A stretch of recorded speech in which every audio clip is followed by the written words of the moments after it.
Hi, I'm Natalia. And I'm Brian. And we're the Daily Plant.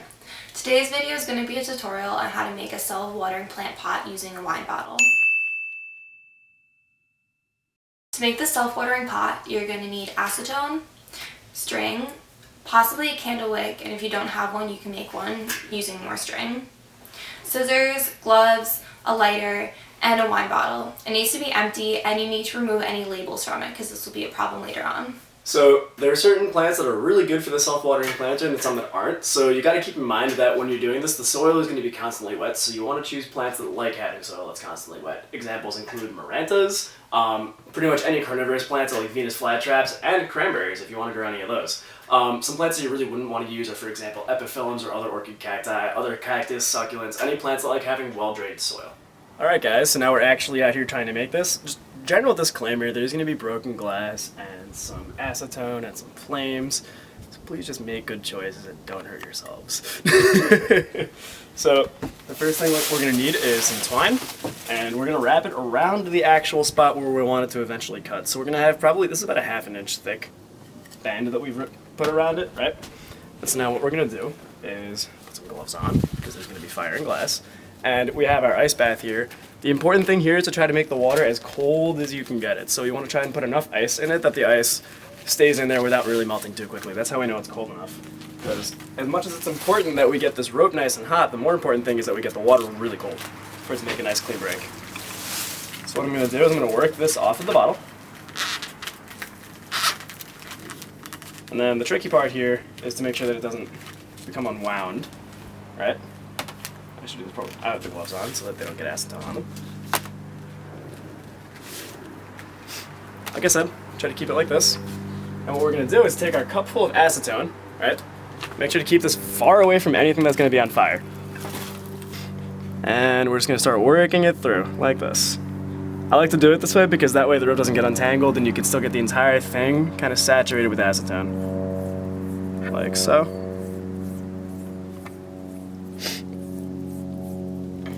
And it evaporates pretty quickly, so you don't need to worry about it sticking on your hand. But speaking of which, because it evaporates pretty quickly, we're going to try to want to do this next part kind of fast. That way, we still have a lot of acetone on the rope when we light it on fire. So we're going to take it back, and we're going to start fitting it around here. Now, you don't want to keep in mind that you don't want to put it too far down, because otherwise this section is going to be too long where we break it and have to flip it. But at the same time, you want to kind of leave enough room so that when this becomes a planter, this has enough soil to actually put your plants in. So this is about probably a good, about here is a good spot to do it, right? And then if you're like me and you're a little bit conscious about how much acetone there is, you can always put a little bit more over here. This is over ice water, so it's pretty safe. Just be careful because it is acetone, and acetone burns very hot. It is probably for the most part going to evaporate off the sides of here though, so it's still kind of safe. Right? Okay. Put some gloves on. Now for the dangerous part. Will we light the backyard on fire? Stay tuned. Okay, so grab it by the neck, and it's up. Careful of the wind, and what we're going to do next is very slowly rotate it. Jesus Christ. This is why we do this in a nice ventilated area. Please don't do this inside. What's going to happen is after the acetone starts burning off, if it's hot enough, it's going to start burning onto the actual rope itself. Ooh, careful of the wind. You can see the rope is starting to turn brown. That's good. Kind of lean it up a little bit this way so it doesn't get in my hand. Keep it over the water. Want it to get nice and hot, right? Oh. So, like I said, the more important part is keeping your water cold so much as getting this hot. So it looks like it's been burning for a little while, and I'm going to let it go for a little bit longer. It's almost ready. Really hoping this goes well the first try. Gonna let it go till it burns out, that way we can kind of take advantage of as much of the heat as we can. Alright. And voila. Alright, so it's pretty safe to take the gloves off now at this point. The fire's out. Oh, it's gonna be cold.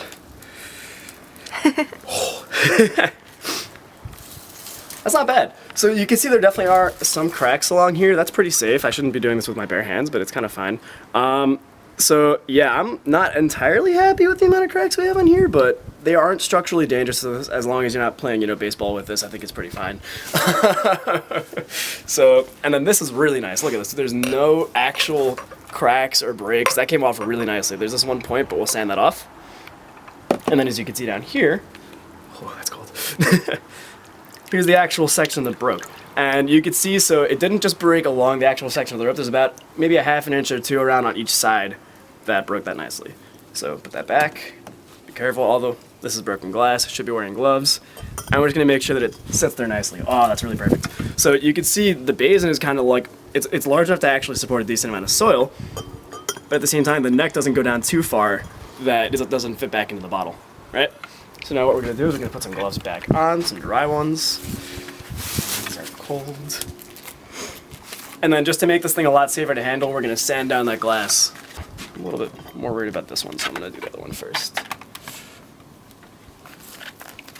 So, this is pretty self-explanatory.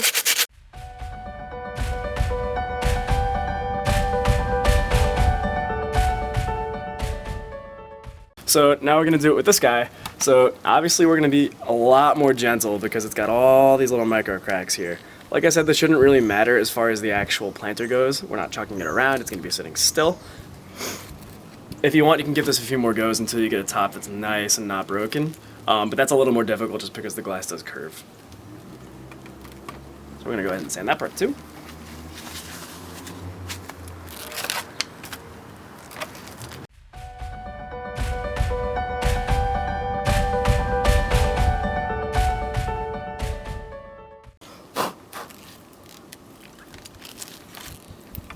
Alright.